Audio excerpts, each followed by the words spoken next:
Celtics fans, we are finally at the All-Star break, and the Boston Celtics are sitting at 43-12 on the season, the best record in the NBA. I'm your host, Vinnie Carbone. And I'm Brady Levinson. And today, we're going to talk about how the Celtics just went 6-0 in their last 6 games. Without further ado, let's get right into it. Good ball fake, one more. Tatum! Oh, he caught one! So Brady, since last week in that bad Lakers game that we lost when Lakers didn't have LeBron or AD, we have since gone 6-0, like I just said. Tatum is a huge part of our winning streak right now. I mean, 29.5 points over the last 6 games. I mean, you cannot ask more from this MVP caliber player. Yep. But we start with the Wizards, which was last Friday after we posted our last episode. It was a close win. 4 points, but we were up by 15. We were up by 15 with 3 minutes to go, Brady, and we kind of let a little run happen there for the Wizards. Brady, talk to me a little bit more about what happened in that game. Well, there's been a lot of times this season where the Celtics have played down to their competition, and they definitely did in those last 3 minutes of that game. Tyus Jones went on a little run, keeping himself relevant. He's been around for a while. But, Porzingis was great in that game. So was Tatum, obviously. They combined for 69 points and 21 rebounds. Unreal, the two of them. But that can't happen. It can't. To one of the worst teams in the NBA. Like, respect the Wizards. Great hustle out of that team, but up 15 3 minutes ago, that we can't be blowing those type of leads. We cannot. And we need to stay strong late in games to finish games out, because in the playoffs, I mean, that's unacceptable. Exactly. Good playoff teams will take advantage of poor runs that the Celtics do let up. But then Sunday, they got a one-day break. They took another win against the Heat, and that was a fun game to watch. That was a gritty game. A lot of hustle, a lot of diving on loose balls, a lot of big shots there from both teams, especially Tyler Hero on the Heat. But the Heat did have no Jimmy Butler that game. However, it was only a 4-point win again. The Heat they're not really looking too good around. They're seventh in the East? Yeah, 7th. But Brady, how do you think we played against the Heat last Sunday? So it's funny because obviously we didn't play well in the clutch against the Wizards, but I think as the Heat we did a much better job. That's I mean, even just winning close games is something that this team needs, whether they're, I guess, blowing a lead, which obviously isn't ideal, or a game that's just close throughout. But what I really liked in that game was just, as you mentioned, the grit that this team showed. That's something that they are going to need to continue to do throughout the rest of the season and into the playoffs, because I think it's pretty much a lock that we make it. We've clinched a winning record. Yes, we have. So that's something at least. But yeah, a lot of grit in that game, great close win, and it's just something you love to see out of the team. This was especially against our rivals. I would call them rivals. I would call them rivals. The Heat win games against us, we win games against them. But # beat the Heat. yeah, that should be what we're thinking. But then on Tuesday, we had a Tuesday-Wednesday back-to-back games against the Nets. Obviously, both were wins, and Tuesday was a lot closer than Wednesday's game. And we didn't have Porzingis Tuesday, but Tatum, 41, 14, and 5 that game. He put up one of the best games of his season. And talk to me a little bit about Drew Holiday in that game, Brady. I know he had a great game. Yeah, Drew Holiday, 14 points, 12 assists, Amazing. A double-double for him. And I mean, you've seen it all season. Drew Holiday was definitely one of the missing pieces that we had last year. 100%. Or we didn't have last year. Yeah. As just the way he's able to facilitate the game it's awesome. It's something we lacked in years past. And obviously he's been a huge part to our success. And you see it there with the 12 assists.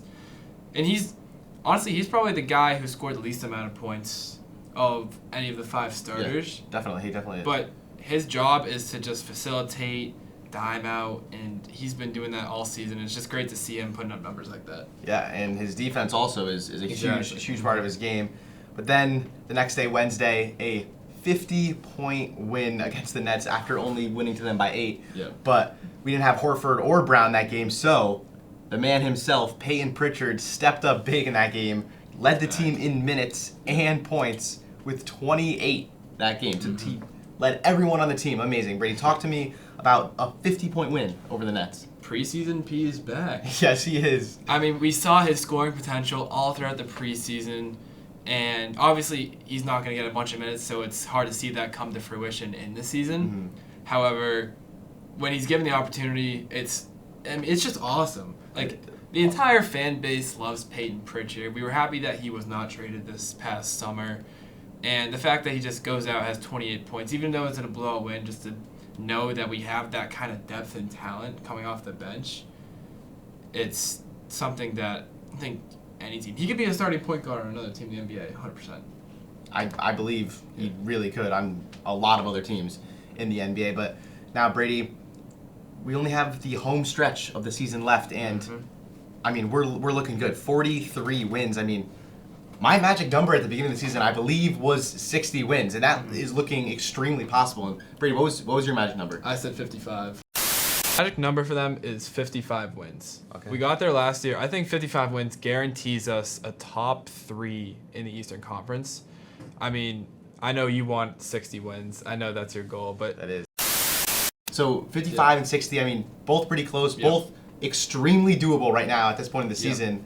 But Brady, talk to me about, do you think we are meeting our expectations, or are we even exceeding them at this point in the season? I would say it's tough. It is. It's tough. It's pretty borderline because, like, I feel like I want to say exceeding would be like, oh, we're on pace for like that 73-9 Warriors season or something like that. That's hard to reach. I do think we are definitely above expectations. I don't think anyone I mean, obviously we were expected to be one of the top teams in the NBA. I don't think anyone expected us to have this good of a record. I mean, we're on pace to go 64-18, which would put us top 25 all time in regular season records.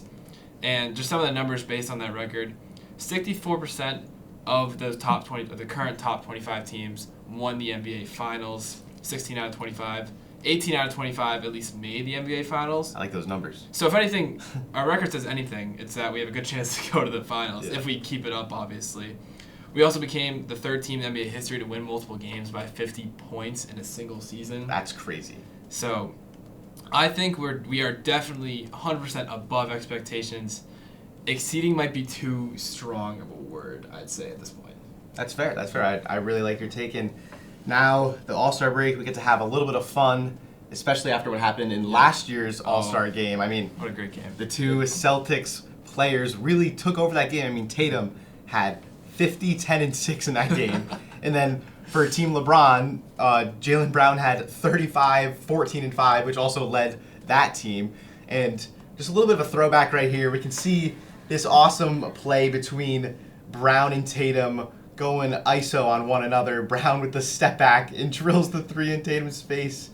And he calls him too small, Brady. They've got the mask Jalen there, too. Yeah, mask Jalen is different. But here's Tatum. He's not going to let that happen to him. I mean, this is a 50-point player this game. He's going to step back on Brown and drill the 3. Just all love right there from the two Boston players. Hopefully, we can see something like that again at this year's All-Star game. Yeah, I mean, obviously they won't be playing against each other this year. They're going to be in the same We are team. back to the East-West format, which I'm a fan of going back to the East-West format. Me too. I like East-West. That's my childhood right there. Yeah, Our childhood. It literally is. Those are the good old days when it was East versus West. But lots of All-Star festivities this weekend. You got the Steph Curry, Sabrina Ionescu that'll be fun. three-point contest. That'll be really fun. Got an LED court, which is I new. heard about that. And good luck to our very own Jaylen Brown in the dunk contest. Wishing him the best of luck. Hopefully he can beat Mac McClung, the G League dunking phenomenon. It's going to be tough, but He is. But that's going to be all for today's episode. Celtics catch-up. Obviously, you got the All-Star weekend is here. And the Celtics will be back in action next Thursday at Chicago. But until next week, Brady and Vinnie signing off. Go Celtics and happy All-Star break.